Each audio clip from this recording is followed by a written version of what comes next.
गुजरात की राजनीति में पाटीदारों के बीच युवा नेता बनकर उभरे हार्दिक पटेल का नीतीश कुमार और बिहार से पुराना रिश्ता रहा है। लेकिन अब नीतीश कुमार के भाजपा के साथ जाने के बाद एक सवाल और खड़ा हो गया है कि गुजरात में नरेंद्र मोदी के विरोध की राजनीति करने वाले हार्दिक पटेल भी क्या भाजपा के साथ जाएंगे या फिर वे अपना अलग रास्ता अपनाएंगे। असल में पटेल आंदोलन के बाद जब हार्दिक को गुजरात से बाहर रहने का आदेश अदालत ने दिया था तो उस वक्त हार्दिक पटेल ने अपना कुछ समय बिहार में गुजारा था।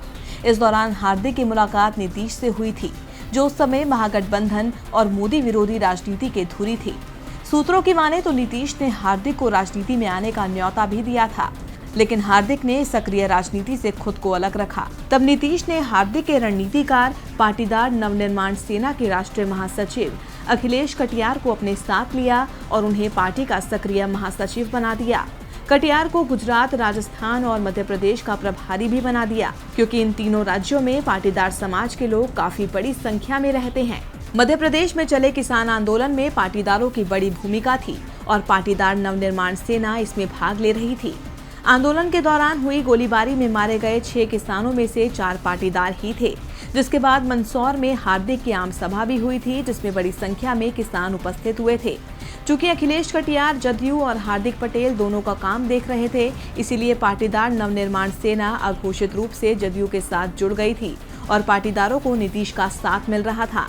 मध्य प्रदेश की घटना के बाद पाटीदार सेना ने गुजरात और राजस्थान में भी लगातार सभाओं और बैठकों की शुरुआत की, लेकिन नीतीश के एनडीए में जाने के बाद हार्दिक की सभाएं और बैठकें अचानक बंद हो गई।